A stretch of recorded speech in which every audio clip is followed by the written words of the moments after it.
तो आप सबको जय मसीह की परमेश्वर का धन्यवाद करते हैं कि खुदावन ने ये सुंदर समय दिया कि जीवित्र परमेश्वर के जीवित्र वचनों को आप तक पहुंचा सकें। तो आप सब आनंदित और मगन हैं, तो परमेश्वर का धन्यवाद करते हैं। हम आज का जो वचन पढ़ेंगे लूका 18 का पहला, और यीशु मसीह प्रार्थना के बारे में सिखाते हैं, किस तरह से यीशु मसीह अपने चेलों को भी प्रार्थना सिखाते हैं। तो आइए हम इस वचन को पढ़ेंगे लूका 18:1 में। फिर उसने इसके विषय में कि नित्य प्रार्थना करना और याब ना छोड़ना चाहिए, उनसे यह दृष्टांत कहा। यीशु मसीह ने एक दृष्टांत कहा, नित्य प्रार्थना करते रहना। और इस प्रार्थना के बारे में आप देखोगे तो आप इस वचन को खुद ही पढ़ोगे। तो आज हम इस वचन से ही पढ़ेंगे लूका 18:10 और 14 का।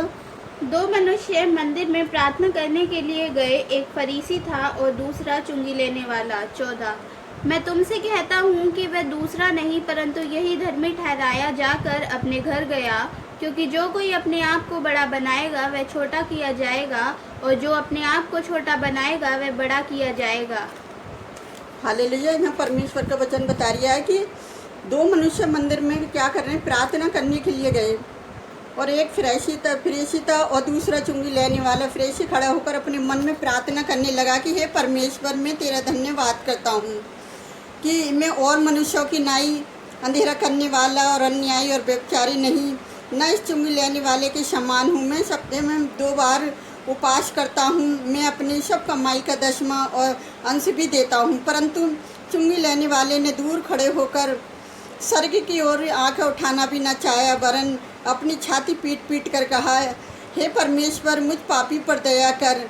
मैं तुझसे कहता हूँ कि वह दूसरा नहीं परंतु यह मनुष्य धर्मी ठहरा जाकर अपने घर गया, क्योंकि जो कोई अपने आप को बड़ा बनाएगा वही छोटा किया जाएगा, और जो अपने आप को छोटा बनाएगा वही बड़ा किया जाएगा। हालेलुया।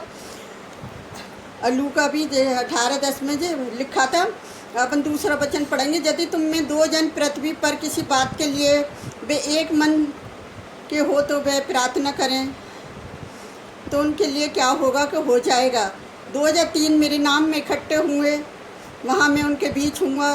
तभी पतरस ने पास आकर उससे कहा, हे प्रभु, यदि मेरा भाई अपराध करता है तो कितनी बार उसे मैं क्षमा करूँ कि 7 बार? मत्ती 18:19 में 20 में। यहाँ यीशु मसीह किस तरह से अपने चेलों को सिखाते हैं कि तभी यीशु ने अपने चेलों से कहा, यदि कोई मेरे पीछे आना चाहे तो अपने आप से इनकार करे और अपना क्रूस उठाए मेरे पीछे हो ले।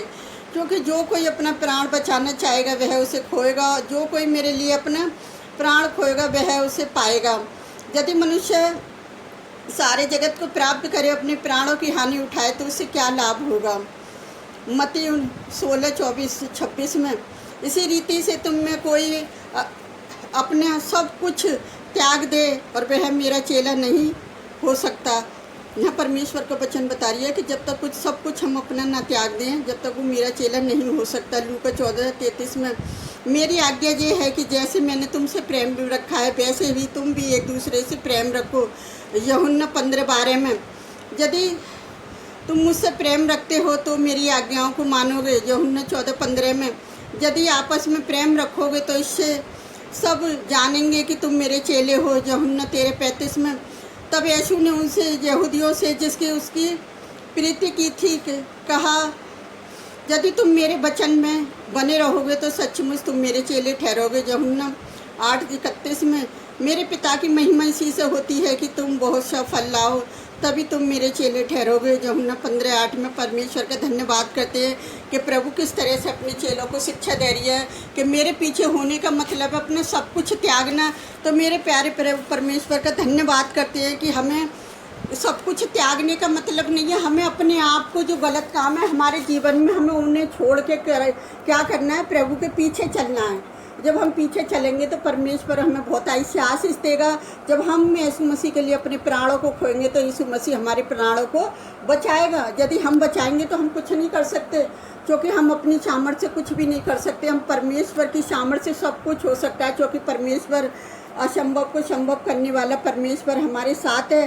जो परमेश्वर हमेशा अपने चेलों की, अपने लोगों की रक्षा करता है। कितना भी सताव उनके ऊपर आए, परमेश्वर क्या करता है, उनकी हमेशा सहायता करता है। तो मेरे प्रिय भाई बहनों, आप इन वचनों को उससे पढ़ें बाइबल से पढ़ेंगे तो आपको समझ आएगा कि किस तरह से परमेश्वर हमसे अपने वचनों के द्वारा बातचीत करता है कि दो मनुष्य किस तरह से, एक तो अपनी छाती पीट पीट के कह रहा है परमेश्वर पिता मुझ पापी पर दया कर, और एक अपना क्या कर रहा है कि अपने नेक कामों को गिना रहा है। हम क्या नेक काम कर सकते हैं? सब कुछ तो परमेश्वर का, सब कुछ परमेश्वर का दिया हुआ है, हम परमेश्वर को क्या दे सकते हैं?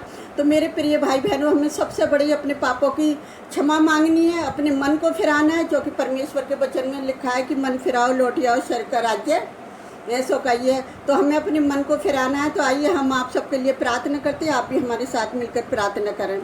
हालेलुया, धन्यवाद करते प्यारे जो परमेश्वर, मैं हर एक जन के लिए प्रार्थना करती जो आपके वचनों को ग्रहण करते हैं खुदावन, आप उनके मनों को, उनके हृदय को खोलें प्यारे पिता परमेश्वर की, वो भी आपके वचनों को पढ़ें और बाइबल से सीख सके। मेरे जो परमेश्वर, मैं हर एक जन के लिए प्रार्थना करती हूँ जो आपकी स्तुति, आपकी आराधना करते हैं खुदावन, एक दूसरे के लिए प्रार्थना करते हैं खुदावन, आप उनकी भी प्रार्थनाओं को सुने। आप पितास्तासियों के लिए भी, सबके लिए यही प्रार्थना करते हैं जो आपका शुभ समाचार लोगों तक पहुँचा रहे हैं, अपने प्राणों पर खेलकर प्यारे पिता परमेश्वर, आप उनके प्राणों को बचाने वाले परमेश्वर हैं। मेरे जो परमेश्वर, जो कि आपके वचन में लिखा है, जो मेरी खातिर अपने प्राणों को खोएगा वो उसको मैं प्राणों को बचाऊंगा। तो आप प्राण के बचाने वाले हैं प्यारे पिता परमेश्वर, आपके दास दासियों के प्राण आपकी हथेली पे है। मेरे जो परमेश्वर, मैं हर एक जन के लिए यही प्रार्थना करती हूँ खुदावन, जो हमारे साथ वीडियो से जुड़े हुए हैं खुदावन, जो लाइक कमेंट सब्सक्राइबर करते हैं पिता परमेश्वर, और जो अपनी कमेंट्स में अपनी समस्याओं को लिखें खुदावन, ताकि हम उनके लिए भी प्रार्थना कर सके खुदावन। जिस तरह से आप बड़े बड़े काम करते हैं प्यारे पिता परमेश्वर, जिन लोगों के लिए हम प्रार्थना करते हैं, आप हमारी प्रार्थनाओं के द्वारा उनको चंगाई देते हो खुदावन, उस बड़ी दया के लिए भी धन्यवाद करते हो खुदावन। मैं अपने देश के प्रधानमंत्री, राष्ट्रपति, सीएम के लिए पिता मैं प्रार्थना करती हूँ, अपने देश की शासन प्रशासन के लिए प्रार्थना करती हूँ पिता, मैं सारे विरोधी लोगों के लिए प्रार्थना करती हूँ खुदावन, जो कि आपके वचन में लिखा है कि नित्य प्रार्थना करना, याद न छोड़ना। तो पिता सचमुच तेरे लोग याद न छोड़े खुदावन, और एक दूसरे के लिए प्रार्थना करते रहे, और हमारे देश में एक बड़ी बेदारी को देखने पाए प्यारे पिता परमेश्वर, हमारा देश तरक्की करने पाए प्यारे पिता परमेश्वर, हमारे देश को हर बुराई से बचा संभाल कर रखना मेरे जो परमेश्वर। हम सारे विश्वासी लोगों को, उन लोगों को सबको आपके हाथ में देते हैं खुदावन, और हम आपसे क्या मांगे खुदावन, आप तो हमारे मांगने से पहले ही जानते हो पिता। जाने अनजाने में हमसे कुछ गलती हुई हो तो उसे क्षमा करना, क्योंकि आप क्षमा करने वाले प्रभु है पिता। हम सारा आदर महिमा आपको देते हैं, सारी कमी घटियों को आपके चरणों में डालते हैं मेरे पिता। हम जो भी मांगते हैं यीशु के पवित्र और सामर्थी नाम पर प्रभु आप सबको बहुत आशीष दे।